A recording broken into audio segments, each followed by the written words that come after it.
बधाई हो भाभी, ये तो धोखा वाली बात हो गई। बधाई हो बिमला जीजी, तुम्हारे भतीजे के लिए आखिरकार लड़की मिल ही गई।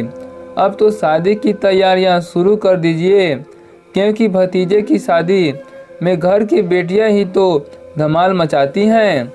मनोकामनी ने हुलसते हुए अपनी ननद बिमला से कहा, अच्छा भाभी, लेकिन आपसे लड़की या लड़की वालों को सारी सच्चाई से अवगत करवा दिया। बिमला ने आश्चर्य से भरते हुए कहा, अब जीजी, आप तो जानती ही हैं कि इसी चक्कर में रुपेश की शादी नहीं हो पा रही है।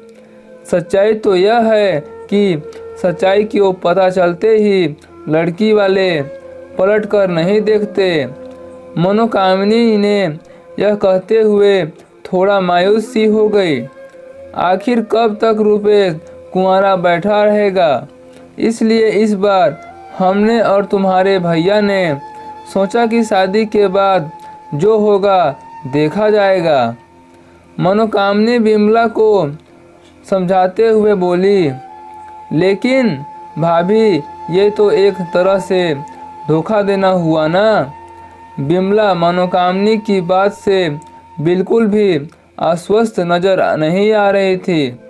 मनोकामनी के बेटे रुपेश को मिर्गी के दौरे पड़ने लगे थे और वह कहीं ही कभी भी गिर जाता था। हालांकि डॉक्टर ने कहा था कि हर समय के साथ ये बीमारी ठीक भी हो सकती है और हो सकता है कि शादी होते ही ठीक हो जाए। लेकिन अभी तो रुपेश परेशान ही रहता है ना, इसके लिए।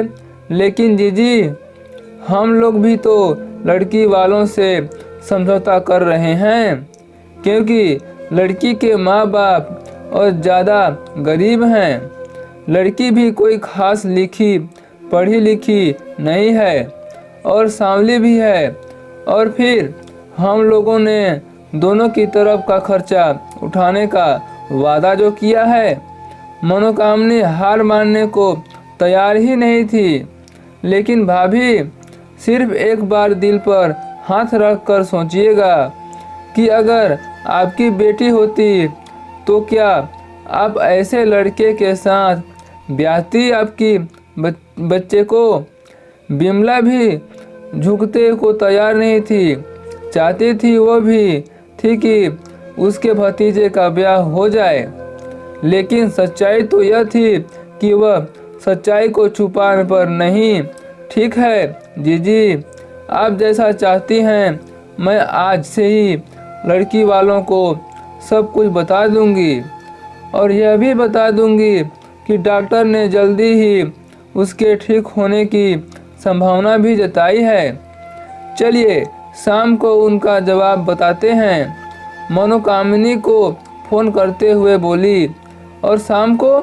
जीजी, अब फिर से बधाई हो।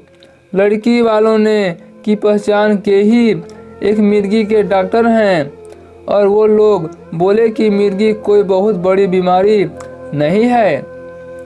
उनके भाई के बेटे के भी मिर्गी के दौरे पड़ते थे, लेकिन समय के साथ सब ठीक हो गया।